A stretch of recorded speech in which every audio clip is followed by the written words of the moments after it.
our agenda for today. We're going to overview our budget, talk about some different highlights and challenges that we have, really dig into our revenues and expenses so you can see where we are for fiscal year, what our proposed budget is, where we stand for fiscal year 21-22, talk about next steps, and then open it up for questions and answers. Next slide. I know this is very small, but this just shows and gives you a glimpse of our organizational structure here in the city of Richmond. Of course, our Richmond residents are at the top. They elect our mayor and city council, and then we have our city managers. We have a city manager, city council form of government. The city manager is like the CEO of the organization, and the city council provides policy direction, and the city manager's job is mainly to implement that policy direction, and she does that with the help of many department heads and city staff. And we also have our city attorney's office and city clerk. And so we'll tell you a little bit more about the number of city staff that we have that really make this organization function. Next slide. So purpose of the budget. As I stated earlier, we're here to tell you about our budget, and we're really proud of the document that we present every year. It is we do an annual budget here in the city of Richmond, and it's a policy document. So with the help of city council, this document really sets the policy tone for the city of Richmond. It dictates where funding will be allocated to support the many needed services in our community. It's a financial plan. It guides us in terms of our operational needs, and it really communicates and is intended to communicate our priorities, city council's priorities and community priorities. Next slide. During the development of the current fiscal year budget, city staff, along with some of our council members, developed some goals. And, many of them still stand true right now. We want to have a structurally balanced budget. We want it where on an ongoing basis, our revenues either equal or exceed our expenditures. COVID impacted not just city of Richmond, but many cities. And so we want to continue to consider the impacts of COVID-19 on the services that we provide in our community and make sure we really are tapping into and understanding what those needs are so that we can meet those needs. We want to evaluate our different service levels. So we want to look at the model of service delivery, the breadth of service, and the depth of the services that we're providing to make sure we meet the needs of our residents. And of course, we want to maintain our bond rating. So that is really important for us. It helps us have, it's like our credit. So we want to make sure the city of Richmond has really good credit. And part of that is, what they look at when they look at our credit rating is they look at how much money we have, in the bank, how much cash do we have? And so we want to make sure we have a policy level that helps us maintain that bond rating so we can continue to do the work we need to do. Next slide, please.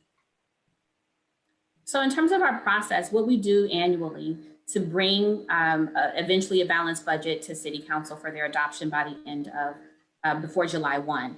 So our budgets are developed annually, and we really work with all city departments. So the idea is that city departments are really connected to what community needs, whether there's external or internal customers. And they then develop and propose a budget for their department. So a lot of departments have many divisions, and they really are working in collaboration to bring forth proposals that will meet the needs of our community. There are lots of meetings and conversations internally to talk about those different budgets. So there's review and input and revisions that are made throughout the process, as I stated, internally, and then we also turn it outward. We go to city council, we want to have community budget meetings like this one, we talk to our unions to see if there's input on what it is departments are proposing and what should be included in terms of service levels. And then finally, our city council, we try and bring this to city council numerous times. So we brought it to city council for the first time on May 4th. They will continue to receive the budget and talk about it in order to make a final budget decisions regarding allocations for adoption before July 1 of 2021. Next slide. So this goes into a little more detail and gives you some dates. So during the month of February, so our departments are always thinking about their budgets, right? But in February is kind of when we officially kick off our budget season. And departments, as I stated, submit their revenue projections as well as their budget requests to finance. Finance compiles all of that and has department meetings with everyone to really ask questions and make sure that we're clear, that there's clarity around the budget. And then they bring all that information in terms of revenue and expenditures all together. And that is initial kind of draft of where we stand in the month of April. May 4th, which was this past Tuesday, we took that draft, which was a status of expenditures, a snapshot, expenditures and revenues to the City Council on May 4th. And we're going to talk about what that showed a little later. But it did demonstrate that we have a little bit over a $12 million gap between revenue and expenditures. And it's just the beginning conversation to help get us to the point with City Council, with community, with staff, to how we get to a balanced budget. And we're going to continue to have those conversations through the end of June. Next slide. We have a process where our City Council provides feedback, and we have discussions, and we get policy direction from them. And here is a calendar of that. And as I stated, this PowerPoint presentation will be available online for people to look at. But we want to make sure Council has an opportunity to talk about the budget. They're also going to hear about the American Rescue Plan and different options for that funding. We're developing a fiscal sustainability plan so that, as I stated earlier, part of the goal is to have a structurally balanced budget. And so we want to have long-term fiscal sustainability here in the city. And so we have contracted with a company called Management Partners, and they have helped us, and we'll be presenting some options and updates on on the fiscal sustainability plan in June. And we'll continue to have conversations about the budget until June 22nd. Next slide. In terms of community budget process, in terms of where community can have some input, we had our first meeting last month with the community, and we've had meetings where communities members can come during our council meetings. But today, we have another community budget meeting. We are meeting with our unions. They represent our hundreds of city employees, and we know that their input is really important, and we want to make sure we hear that. So we have provided opportunities for them to share input with us and for us to give information to our unions. And so that's what we're doing in both the months of May and June. Next slide. Part of our fiscal year 21-22 budget development process is really to also look at and get an update on where we are currently. So for 2021. And for those who may not be as familiar with the budget process, our budget year is July 1 through June 30th. So when we say our fiscal year, that's what we mean. We went to City Council in February of 2021 and gave them an update on where we are in the current fiscal year. And at that time, what we told them was that we had an operating surplus of $4.1 million. We were still hoping for some additional funding to come in or some union accommodations to be realized. That didn't happen. And so we want to make sure that it's clear now to our City Council, to the community, that as of right now, we are looking at a operating surplus of not 4.1 million, but $1.7 million. Next slide.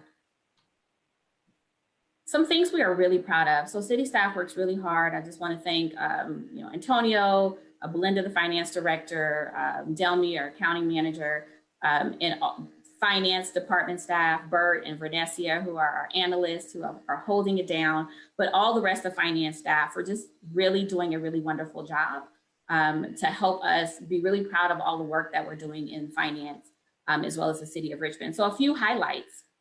The last 10 years, we have required some financial restraints, and we have been able as staff to really meet that and have pulled back on some expenditures when we realized at the beginning of the fiscal year, there may be a deficit.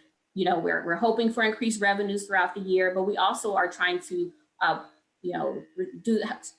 show some restraint in terms of how we expend funds if needed. And so because of that, we've avoided deficits for the last 5 fiscal years. We're really proud of that. We have also been able to, when we have some surplus at the end of the year, we've been able to pay down some of our negative cash balances. So we have some funds that aren't the general fund, which is the fund that pays for a lot of the services that are provided by the city. But we're able to, in some of those other funds, we're able to pay down some of those, we have negative cash, and we're able to pay those off, which really helps the city continue to be in good financial standing. We have been able to increase and maintain our credit ratings. So we're really proud of that and are continuing to try and increase our reserve levels. And Tony, we're going to talk a little bit more about Measure U, but we're really proud of the work that has been done, not just by city staff, but in collaboration with outside stakeholders and some of our unions to get Measure U passed. And then finally, we have the American Rescue Plan, which is definitely going to help us in the next 2.5 years to address some of our budget needs. Next slide, please. The American Rescue Plan, many of you may know about this, but in case you don't, it is a $1.9 trillion infusion of resources into the United States. And so it hits various different sectors. Education is getting some funding, housing, transportation, but cities, local government are also getting funding. So cities and counties, City of Richmond's allocation right now is $20.1 million. And we're happy about that. We are going to receive it in 2 different installments. One will come later this fiscal year, and the next one will come a year later. We have to spend all of this funding no later than December 31st, 2024. And we want some information from all of you, maybe after when we finish this call, to see if people have some ideas about how we can spend this funding. We really want to hear from all of you. I'll be presenting that information on May 18th. But as staff, we'll have to be, once we decide on how we spend the money with the help of City Council, we will have to do some reporting, and we are still waiting for guidelines from Treasury before we know exactly how we can spend funds. Next slide. Here are some of the uses right now while we wait for Treasury to provide us information on how we can spend some of those ARPA funds. So I won't talk about all of them, but it really is to help deal with the impacts of COVID-19 on our revenues and expenditures. So we can use the funds, for example, for premium pay to essential employees, to restore some of our government services, and to make investments in infrastructure. What we cannot do is use it to fund our pensions. Next slide, please. Measure U. This was approved by voters after lots of work from, as I stated, city staff, as well as community-based organizations and unions to help get this placed on the ballot. It was approved by voters in November of 2020. And we recently went back to council, and our implementation date right now is January 1st, 2022.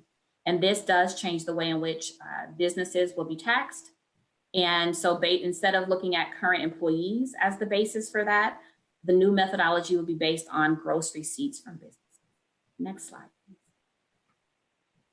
We believe, based on our estimations, that it will bring in an additional $5.3 million in revenue, and our city staff, and Antonia is one of those city staff that is working on this along with our economic development team and many of our business community members and unions, is in terms of looking at definitions, interpretations that are included in the measure that was approved, how we implement this measure to make sure it is implemented in a way that really makes sense, and that we're implementing and developing policies and best practices. And after this, if you have any more questions about this, Antonio is the best person to answer those questions. All right, I think I am turning it over now to Mr. Banuelos. Thank you. And on that note, let me dive a little bit into the numbers here.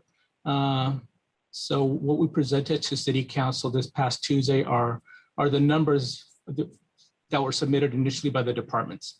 So based on those submissions, the revenues total $182.9 million.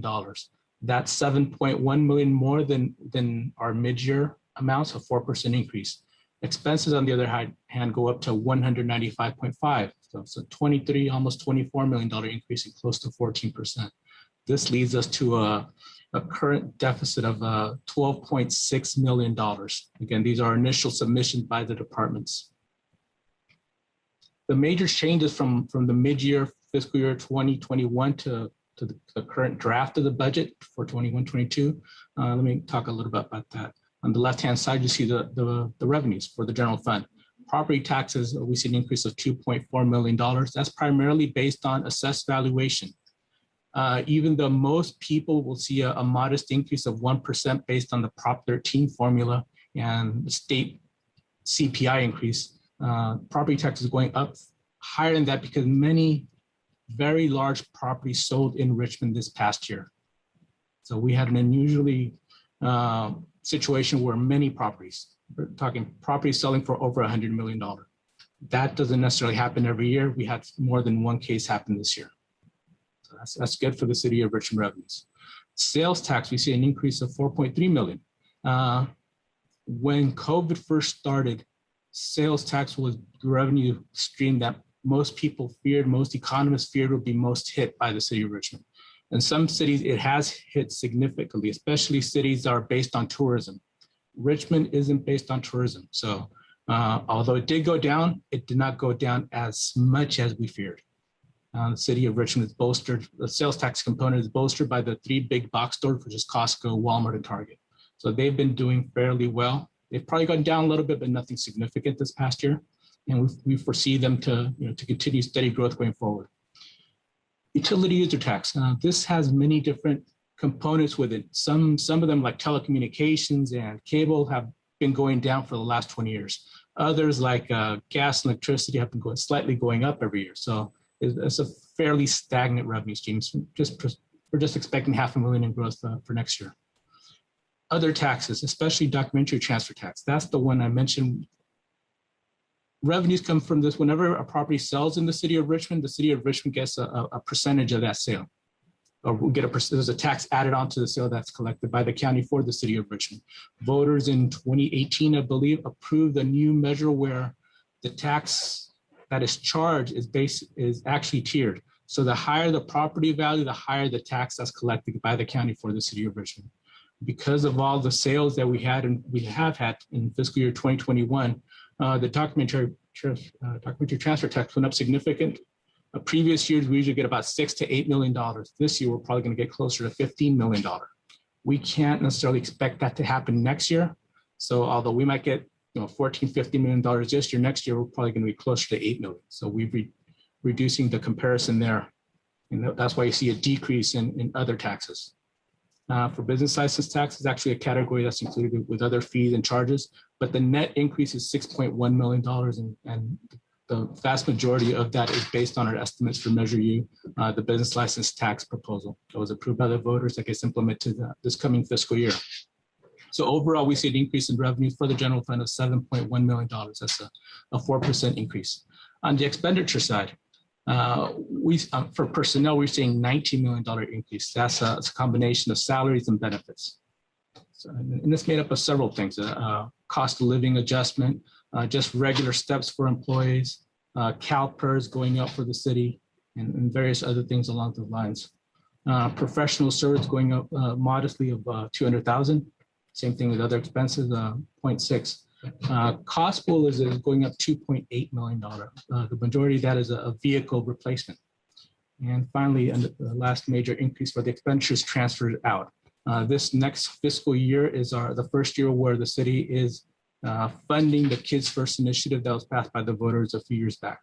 So total increase for expenditures is 14% or close to $24 million. Now, how does the city generate revenue? Caught it from the previous slide. The majority of the revenue comes from the three big revenue stream, which is property taxes, sales tax, and UT. Those three together account for 77%.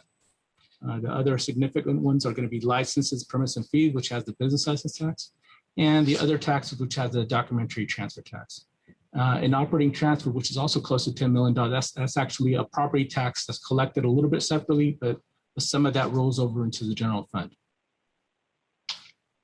Here's a snapshot of all the different revenue categories that we have. Again, the top three are the top three lines. Those account for the vast majority. If you look at the line number 4, other taxes, that's where you see a decrease of $5.6 million. And that's the category that includes the documentary transfer tax. Overall increase of $7.4 million. Let me go a little bit into a detail on the different taxes that you guys pay. So property tax, you get it through your property tax bill. The main part of the 1% of the valuation of the property. Not all of that comes to the city of Richmond. Most of that, nearly half, goes to educational institutions, to the school district, to the community colleges. Contra Costa gets about 14% and then 9% for other. We get 28.5% of the 1% that you pay. For sales tax distribution, similar thing. So we all pay 9.75% for anything we buy online or we buy in Richmond. Of that, we get about 2%.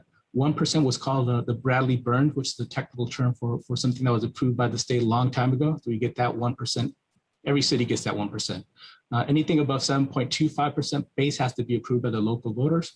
And Richmond, for the city of Richmond, has approved 2 local ballots. In 2005, they approved what's called Measure U, and about 6 years ago, they approved Measure Q. So those 2 add up to another 1% for the city of Richmond. So the 9.75%, 2% comes directly to the city of Richmond. Utility user tax breakdown. So for all the utilities that we pay, there's a different rate. Currently for telecommunications, it's 9.5%. This includes your cell phone, your landline, anything along those lines. For cables, there's the video UUT of 5%. And on your PG&E or MCE bill, you'll see a 10% charge for the gas. There's also what's called a cap provision.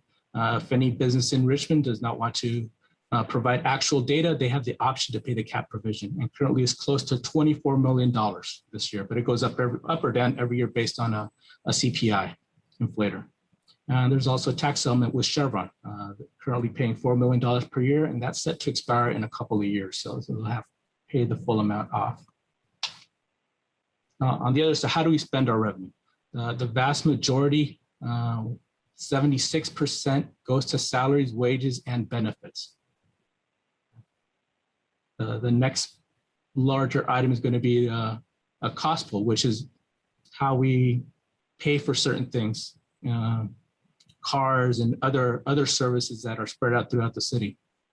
And professional admin, that can be legal services, that can be contracts with other companies to do certain service for the city of Richmond. And finally, operating transfers out. That's where funds from the general fund go to other funds to help them out in certain ways. It can be employment and training. It's going to be kids first. It's going to be those sort of things, those sort of transfers to help certain programs. And that's currently at $7.4 million this year. Again, this is a snapshot of all the expenditures. The headline on top is wrong. This should be the fiscal year 21-22, and we're going to be at 100. We're currently at $195.5 million. These numbers are still being analyzed to see how accurate they are, if we can move them up or down, or what's the best thing to do. Again, the main items is going to be the salaries, wages, and benefits, the 2 top lines. And this is the other way of looking how we spend the money that we do get. 58% goes to public safety, which is police and fire. And the next 15% goes to public works, 7% for culture and recreation, and general government gets 20%. That's city manager, that's finance, that's KCRT and IT, human resources, for example. Overall, the city's budget is not general fund. That's the fund we use for most services that most people receive. But overall, we have several other funds, and they total to $366 million. This includes housing department and capital improvement debt service, along those lines. And staffing levels. Bottom line here, back in 11, 12, 10 years back, we had over 800 full-time employees. Now, fiscal year 2021, we're down to 679 employees. So that's many factors go into this, but that's a significant decrease over 10 years. Okay, I think that's my turn. Well, what does this all mean? So my name is Anil, by the way. I'm the Human Resources Director. I want to share this responsibility of sharing this information with you. So you've heard about the current fiscal condition as we prepare for the next year's budget. So here's some positive and negative issues that are being raised. Again, we are not putting a value judgment at this stage. These are just issues that are upcoming that we have to deal with. One is the potential positive, right? We're going to get potentially $21 million that we need to spend between now and December 2024. Then there's the ongoing housing authority debt. This has been a challenge for many years and will probably will take a few years to address. And that means it causes an ongoing drag on the budget each year. The Reimagining Police Public Safety Task Force recommendations are coming up. They will be discussed by the council and, of course, will have an impact on the budget. The recommendations at this point are that it will be budget neutral as it relates to the entire total budget, but at this point we don't know, so we just put it on the list. Then there's the ongoing negative fund balances. This has been a challenge for many years. Over the last 5 years, finance staff has done a really good job of getting a handle on that. We need to address the long-term deficits in each of these other funds in order to have a balanced budget in all the funds that we currently have. We have seen a slight uptick in our litigation and risk management budget. Needless to say, we need to be monitoring that carefully and reducing the potential liability in the future. Over the last 10, 15 years now, the capital maintenance priorities have been under prioritized, I guess is the best way to say it. We certainly need more infusion of funds to take care of our capital budget needs. Can move it to the next slide. Thank you. So what are our long-term and certainly ongoing challenges? For one thing, COVID continues to be a challenge. As I understand it, over the last 2 years, we've had an impact of about $15 million. There probably will be some opportunity to address some of those, recoup some of those costs based on the ARPA monies. On the other hand, pension costs have been rising and will continue to rise given the losses that have been suffered and are still coming due, plus the actual adjustments that have been made at the CalPERS system-wide basis. We, as I just mentioned, have underfunded our deferred maintenance or our maintenance for the city, and those deferred maintenance cannot be continued. So we will need to begin our investments in maintenance of the city's assets.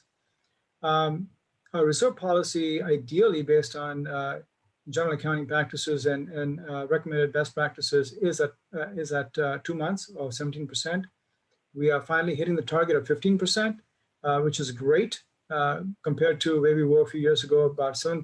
So, but that needs to be, we need to monitor that as well. And as I mentioned earlier, our continued negative fund balances are a drag on our budgets and continue to need attention. Next.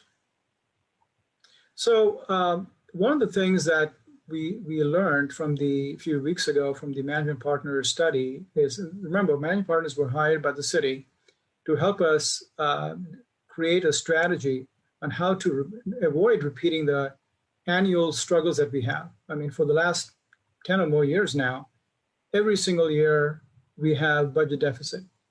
And that has had a detrimental impact on the city's budgets, on our relationships with each other, and the city's inability, therefore, to plan and address long-term needs. Based on that projection, we saw a $145 million deficit projected for 2031, just 10 years from now. But that was based on a 6% rate of return assumption. We thanks to the Lisa and Sean and others pointing that out, that was a very conservative number. I took the liberty to play with a different number, to use a 7% number, which is what was recommended by our union partners. And even with that number, you can see that in 2031, there's still a deficit of $85 million. The point is, no matter how you look at it, we have a huge deficit on an ongoing basis in the future. Next slide, please. So, as this slide shows, those deficits continue, and as long as we do not address them, we are destined to have these challenges every single year of deficits that we need to address by tightening our belt and not giving raises and so on. And so clearly it's time that we address it. The question is, how can we partner together to address those challenges? But as you can see from this graph, if we, based on the projections, based on the assumptions, in 2024, we're looking at a $5.3 million deficit. Now, if you notice on the next year, 2025, it shows a projected deficit of $8 million. That doesn't mean that's a new $8 million deficit, which means that if you don't address the deficit in 24, it becomes $13 million in 25, and so on. Next slide, please. So on an ongoing basis, one of the, again, there's a plus and minuses. There are several things coming out that we may want to focus on. One is the employee class and comp study. Since I'm leading that effort in human resources, I'm actually excited about it because we will finally know, we can finally do two things. One is restructure our classification system to make it, modernize it and make it relevant for today, and look at our structure of our reporting relationships and so on. But the other aspect is we'll finally know where exactly we stand, or where employees stand relative to the market. My guess is that it'll show that Richmond's employees are underpaid compared to the market. And this is important because it has an impact on our ability to retain talent and our ability to recruit highly talented folks. As I've made the point previously, we need to address our facilities maintenance, and the lack of investment in the past is coming to roost, and we have to therefore pay attention to it. We need to certainly modernize and set aside monies to replace our fleet and equipment. Again, that also in the long run reduces our costs.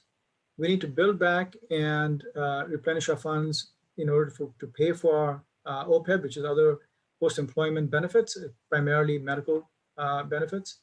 So we need to put monies aside simply because we want to. The city needs to honor its commitment to its employees and the past benefits that employees have earned. Our reserves are certainly below ideal levels, which is 17%, but they're close. And so that's a positive note. I should also point out in my earlier slides, when I was talking about the annual deficits, we also have an opportunity, though I should have hastened to mention earlier, and that is with ARPA monies and with the continuing positive outlook of the economy, there may be an opportunity for us to work together and find long-term solutions. The fact is that we need to avoid these ongoing annual crises that are endemic to our condition. We believe that there is a structural deficit and it needs concerted efforts and partnership to address them. One of those problems is using our practice has been to use one-time monies for ongoing expenditures. And that just compounds the issue without dealing with the root causes of our financial difficulties. Next, please. So addressing these for the next fiscal year, what do we do? One of the things is we need to analyze, well, these are the things we will be taking action on, and that is we will analyze our revenues and expenditures carefully. We'll work with our department heads and make sure that our current and long-term fiscal years are stable. We will evaluate our department requests carefully and provide recommendations on a balanced budget on June 23rd. We will also, as staff, collaborate with our partners in the union to engage in conversations which have frankly already begun on how do we deal with the long-term fiscal challenges. And I've said, we do have a long-term challenge, a long-term problem, but we also have opportunities to deal with them. And so I think this is where we can find common ground. And finally, one of those opportunities, as I said, is to leverage our ARPA monies to buy some time and set the course on a path to fiscal sustainability. With that, if you have any questions, we'll be happy to answer, or more likely have LaShonda and Antonio answer. Okay, let's go with the raised hands first. Lisa Johnson, you should be unmuted. So I noticed on the numbers you presented, we have approximately $16 million differential for the coming budget. So what is driving that expenditure differential? Is the biggest percentage of that pension and OPEB costs, or what is it when we have a $23 million increase in expenses versus $7 million in revenue? So the question on the documentary transfer tax I have that is going to offset us, we had so much for the last fiscal year, was a large part of that. Did the Ford motor plant actually sell for $110 million? The The third question I have is really regarding Measure U. And I'm curious how much you guys said or predicted is going into the revenue for fiscal year 21-22. If I remember correctly, you guys were offsetting the start of that from July to January. If I have that correct, I may not. So please correct me if I'm not correct on that. But my concern is how you were estimating those numbers, given that there hasn't really been as much assessment done on that yet. And 50% of the revenue that was predicted and citizens were told before this went to the county for the ballot was coming from rental units. And that is not what voters voted on. There was illegal language included in that ballot measure, and we're not going to have that revenue. So I'm curious how much we were predicting from that, especially given that Berkeley's floor, well, they have a flat tax, is our floor. So we now have the largest tax rate of anybody, and businesses are going to get hammered by this. So I would love it if you could explain for the community how you're predicting the revenue from Measure U for the next fiscal year. Then lastly, I'm really, really concerned that the city knows we have this impending cliff. We know the largest elephant in the room is our unfunded liabilities for pensions and OPEB. And I don't know if it's over 600 million now. So when is the city, what is the plan for when we're going to finally address that elephant? We can't just keep increasing salaries and having no impact on pensions. The residents have expressed their concerns about this over and over and over, yet the unions and their demands are what gets prioritized, and our requests don't, and our services just keep getting diminished. So we need to understand this and when that's going to finally be taken into account, because I just heard them say that when they do this compensation study, they're going to find we're consistently underpaid and we're not going to be able to retain employees. We can't even afford the ones that we have. So there's a problem. And then lastly, it's the stimulus money. It's one-time money, the 20.81 million. What is the finance department recommending to the city council for how this will be used? And then the very last question, I'm sorry, is this reimagining the public safety task force is huge. There are many members of this community who are completely unaware of what is going on. This meeting is next Monday at 6:30 p.m. It's a special city council meeting. The largest number of participants that were at any of the task force meetings was a little over 90, 21 of which were task force members. People who aren't in agreement with what they're proposing are not being heard. That's what they feel, or they're afraid to speak up. And I don't know if the city, if we lose 32 to 33 sworn officers, people are going to be really upset, a large majority of them. And so I don't know what the city is planning to do to send out a mailer to the community at large to make them aware of what's happening so that they have a chance to speak up. There needs to be some type of a poll, something, a survey where they feel that they have a voice and they can do it in confidence, because many people are afraid to speak up. And this is going to be a huge thing if we lose 32 to 33 sworn officers and can't retrain them for a year. So I feel, a great sense of concern in the community. People are talking to me about it, and I am encouraging them to call in on Monday, but there are many that just do not feel comfortable speaking up. So I know I gave you a lot of questions.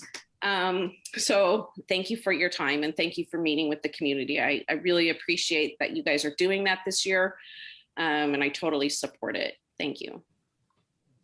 Let me take a couple of them. First, the transfer tech. I don't think the Ford building has sold, at least it's not on my radar as being one of the large sales. Most of the large sales have been large warehouses, and the sale of Hilltop, that hasn't hit our books yet. So the ones I've seen are mostly really large warehouses on the transfer tax. Maybe it did sell out, I just didn't capture that one, but haven't seen the Ford building. So if it either it's going to sell, that might be additional money for the city, or if it did sell, it wasn't as large as some of the other ones.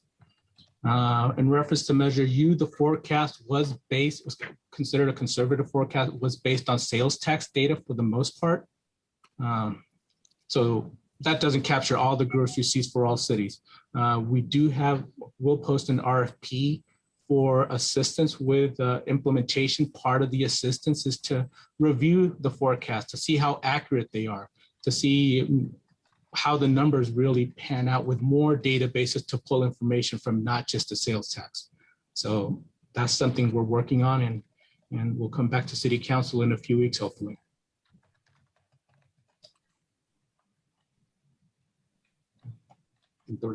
I think Lisa also had questions about the stimulus and the reimagining. I'm not sure if Anil or LaShonda have responses for that. I can answer the one really quickly about the American Rescue Plan funding. So what we're doing right now is, as I said, we're still waiting for regulations, rules from Treasury. But in the meantime, we are taking recommendations, suggestions, ideas from residents and other stakeholders about how we could spend the funding within the parameters that have been provided to us so far. And so I'm definitely open to that information. I am right now in charge of collecting that information. So if you go on our website, there's a way for individuals to fill out this little survey to give recommendations for that. But on the 18th of May, the stage we're at is just to provide to City Council a list of ideas from the community. And then we will move from there in terms of getting some policy direction from City Council, and combining that with what we see as city staff in terms of how the funds could also be used. And while I'm talking about that, there was a question in the chat about the American Rescue Plan funds and will it be used to offset projected expenditures in the budget, and will that in turn reduce the projected deficit? If we decide to use it in that manner, and if it's allowable, then yes, it could possibly reduce the projected deficit. So I hope that answers your question, Mr. Barca. And there were questions about OPEB, Anil, if you wanted to answer that one. I was responding to another question, so I didn't catch the OPEB question. I see the pension question. There's a question about, can we move to another retirement plan? So there, yes, ultimately it has to be negotiated with the unions, but yes, it can be done. The challenge is that our debt, the unfunded portion of our CalPERS liability doesn't go away. In other words, the challenge today is not that we are not paying our current expenditures, our current costs that we are accruing. Employees and investments are paying for our current expenses. The challenge is that we have accrued liability from the past, and that doesn't go away even if you change to a different model, retirement plan model. So hope that answers the question. I don't see the question on OPEB. If someone can tell me where it's at or ask me that orally, I'm happy to answer. Lisa, if you don't mind, can you place your specific question regarding OPEB for us in the chat or in the Q&A, and we will make sure we can answer your question. We apologize for missing that one. And then if I could just take another question from the chat, do you have plans to use ARPA funds to address food insecurity in Richmond? As I stated, we are taking recommendations or ideas about how to use that funding. We also are being very thoughtful, or need to be very thoughtful, because it's $1.9 trillion relief package, and there are other categories of funding that are available to address various things, such as maybe food insecurity or other issues that may come up for residents in terms of how we should spend the money. So we want to be strategic in how we can maybe support businesses or others, community-based organizations, how we as staff can go after funding from some of those other categories versus how we utilize our $20.1 million. So we will eventually come to a point where there's a more clear plan about the use of our city funds, but we don't want to lose sight of the fact that there are other pots of money out there, and we want to be very smart about how we do that. I think one of Lisa's questions had to do with the reimagining the police, our safety task force. And I think the question specifically had to do with whether there could be community forums to discuss that. We have already had community forums. The task force has had many meetings. If your question, Lisa, had to do with addressing the recommendations themselves, as you may know, the council is meeting on the recommendations on Monday. You can certainly present your thoughts to the city council then, and in subsequent city council meeting.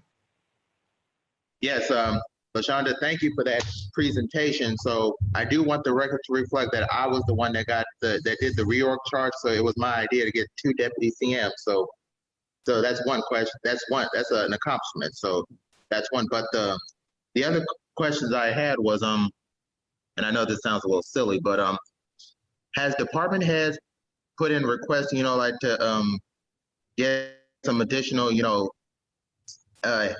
positions, like needed to be filled. So if either Anil or someone else can answer that, that'd be very helpful. Oh. Thank you, Cordell. Anil, do you have a response possibly to Cordell's? Cordell, could you rephrase the question? I didn't quite understand. I apologize.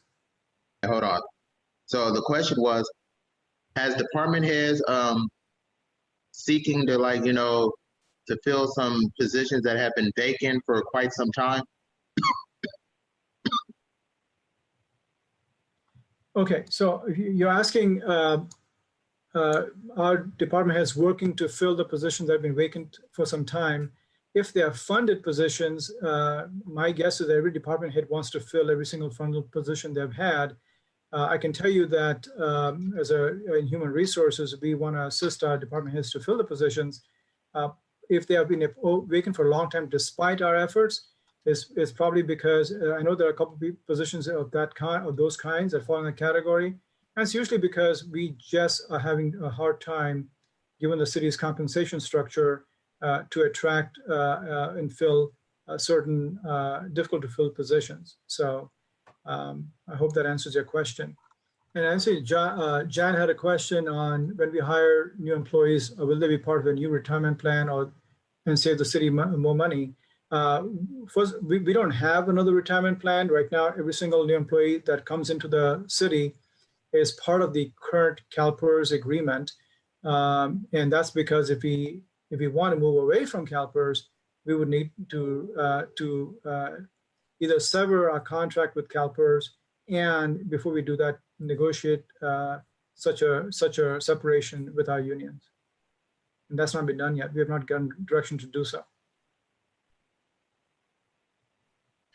This is Antonio. Lisa in the question and answer section basically asked regarding the $60 million differential for the salaries and benefits. It's actually made up of several different things. In there, we have a cost of living adjustment of 2%. That's $2 million right there. There's a steps for current employees. If they're step 3, we're assuming they're going to go up a step. So all in all, for all employees in the city, that comes out to about $600,000. We adjusted overtime to match, what's realistic. And every year we cut overtime, we end up spending higher than what we cut it to. So that's another 2.2. Also restoring part-time help for different departments, including cultural services, library, and that totals to $600,000. And a couple of other adjustments and personal expenses, but those are the bulk ones. On the benefits side, that was just on the salaries and wages side. On the benefits side, the biggest one is PERS going up 5.7 million from our original estimate. This is our original estimate, an increase of 5.7. That's the biggest chunk. Okay, looks like Alicia has her. Yes, thank you. My name is Alicia Gallo. I'm here tonight representing Richmond Main Street Initiative. I really appreciate, off the top, I just want to say I really appreciate the City of Richmond is hosting these community budget meetings. And I'm really happy to hear that the city is taking public feedback and recommendations on use of the ARPA funds. My recommendation that I'd like to offer during my time right now relates to economic development and supporting small businesses in the City of Richmond. I understand that many of the city staff and city council members recognize the importance of a strong Richmond-based economy, and that the data demonstrates that locally owned businesses play a huge role in the stability of neighborhoods and communities. They hire locals. They are growing at faster rates than larger corporations. They also give back more to the community.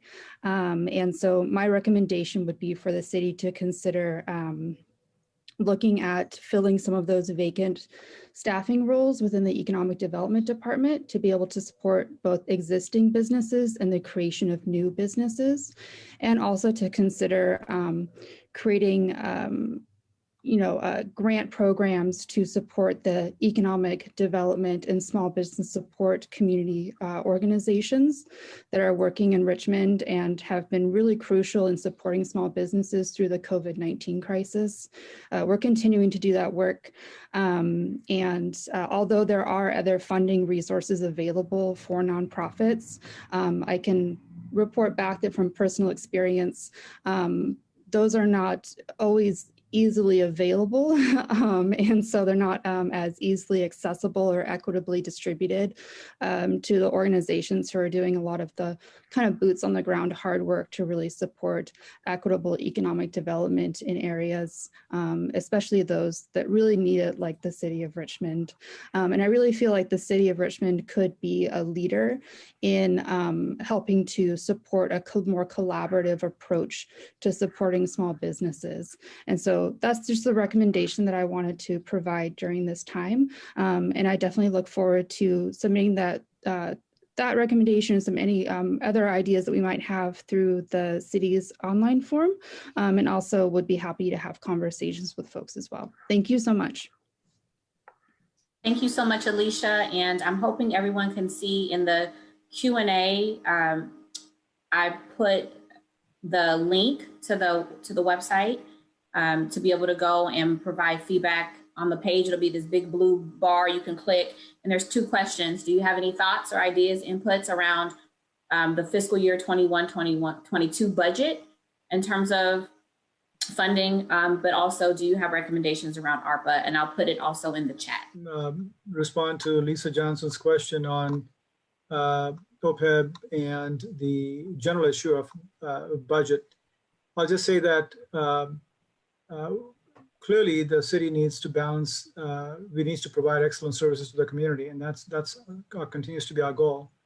I also will share with you that, as was alluded to by a caller earlier, we are experiencing difficulty in hiring for certain positions, and that's because the Richmond's salaries are lagging from the marketplace, in our marketplace, and are not competitive. So we need to do both. We need to address the needs of the community, and we need to be able to attract talent so that we can provide high quality services to our residents. So I have one suggestion and one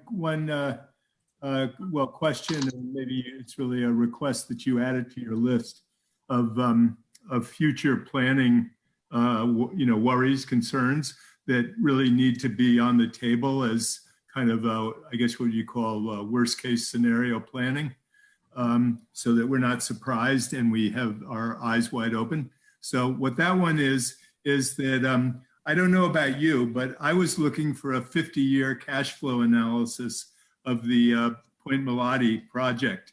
And since the city's financial report that it commissioned from a couple of consulting firms didn't provide that, I did my own.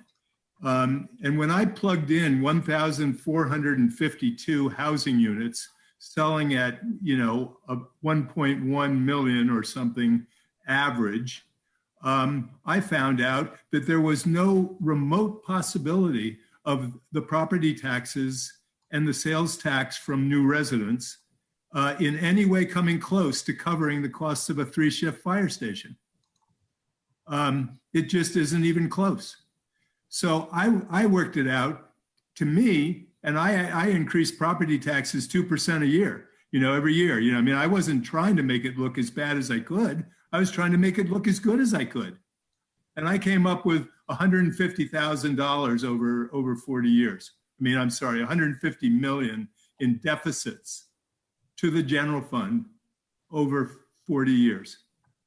So I think that you need to do this. You should do your own spreadsheets and count up all the revenues and count up all the expenses and see what you come up with. So that's my request for you to add something to the long-term risks that we face, along with the good list you had. Just one more item for it. My other comment is, and this is like what the last person said, I think it's very important for us to understand the things we need to do that we don't do now, that we have no chance to do because we don't have the staff, we don't have the bandwidth. We just can't, we can't do it now. A good example of that would be the helping small business. That was what the last person was talking about. Maybe we need 1 or 2 people in the mayor's office or the city manager's office to really help, small businesses be successful. But there are other things like increasing the summer youth program, more paid jobs, that kind of thing, which happens to be one of the recommendations coming out of the Reimagining Public Safety, thing, to spend a couple million more a year to provide 1,000 kids with summer jobs instead of just 200. I'm not saying that we can afford to do all of these things. I'm just saying that we need to be aware and keep a list of the things we wish we could do and that would really benefit the community, so that we've got a stone cold sober, look at not just kind of like, how do we make the current budget work, but also, the opportunity costs of where we spend our money. I'm not saying any of this is easy, but if you want to have a more community and a more interactive, meeting, what do you want to call it? A more interactive process with the community about budget issues, which is what these meetings I think are intended to provide, then, there's one slide kind of missing, because you were covering, most of the things people would need to know. Well, but this is another thing people need to know. Here are the things we wish we could do that are not currently in our budget.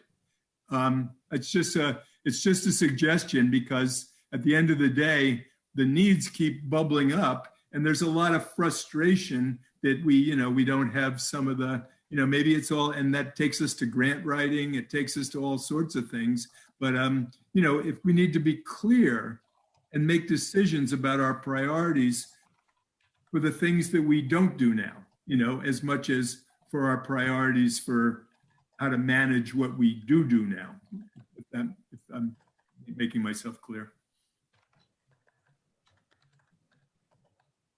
Yes, thank you, Jeff, for your comments. And if people do have ideas or suggestions about what they think the city should be doing as part of the budget process, you can use that, go to that same link, click, and there's a question that you can answer about the budget process and also about the American Rescue Plan.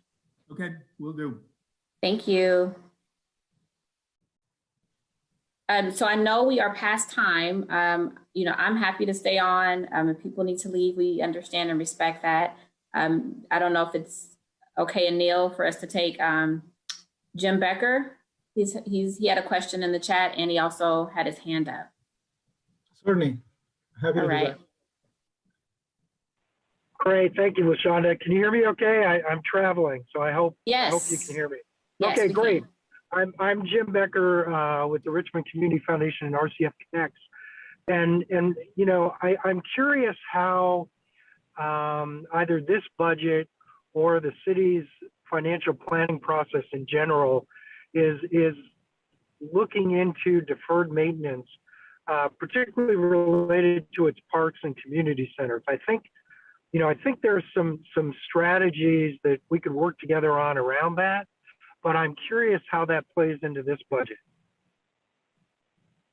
Well, a couple of things. One is the fact is that the truth is that we haven't had a comprehensive deferred maintenance budget for many years, and we now have a new public works director who has been interested in doing so. It kind of is a chicken and egg in the sense that we need to have the resources to be able to address our long-term needs. He is going to be looking at that. If he's online, I would welcome Joe to comment on this issue if you want. He's got many challenges ahead of him. This is just one of them. But clearly, you should know that the city's leadership team is, in fact, very aware of the deferred maintenance challenge that we have had and wants to address it. Thank you. And I do see Joe's name here. I don't know if he. Can you hear me? Yes, we can, Joe. Okay, perfect timing. Yeah, it's Anil hit the nail on the head. That's one of the things that we're going to be looking for with this budget is an appropriation for an assessment study to really look at all of the city's facilities, not just vertical assets in occupied structures, but also infrastructure. And so as you can imagine, a study of that magnitude is cost intensive, but what it does is it provides a roadmap to how to implement and address the vast needs for maintenance, deferred maintenance for the various components of infrastructure.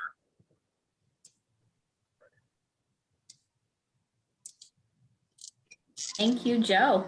Appreciate it. You're welcome. Let me see. Well, there was one question that came in really early on. Is the city's budgeting process independently audited for adherence to generally accepted processes and/or best practices vis-a-vis budget setting?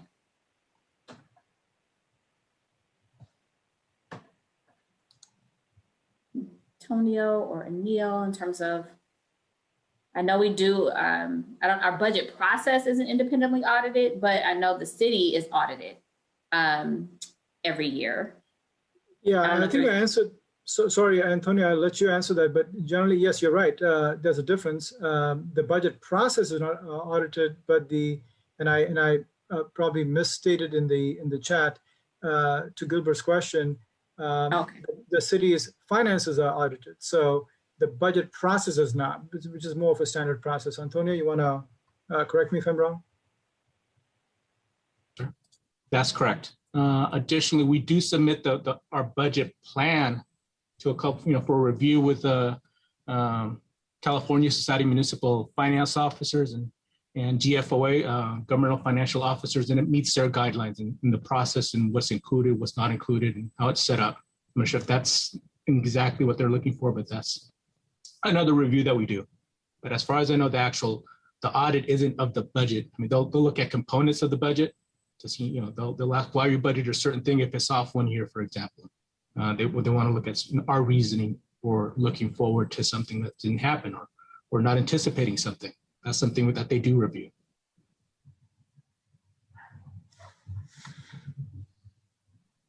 I'm looking through the chat. Sorry, yeah.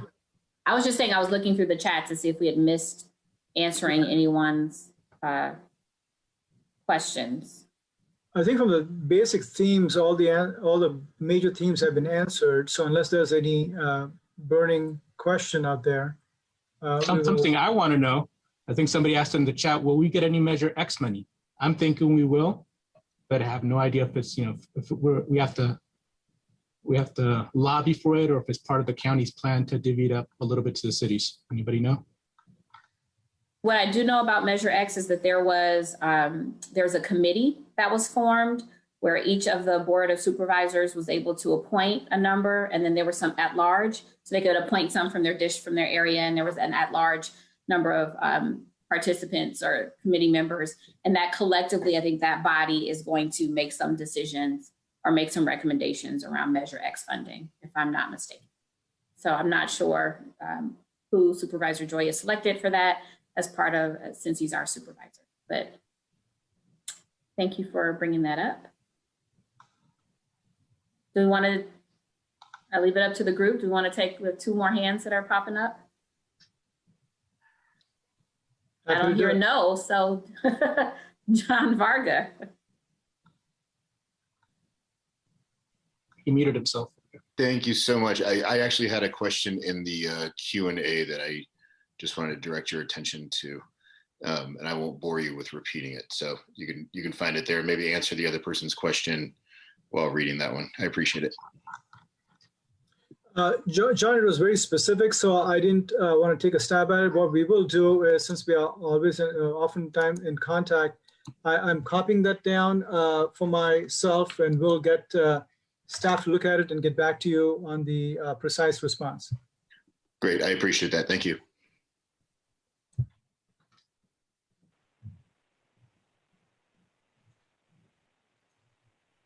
So thanks, LaShonda. I just wanted to respond to Measure X.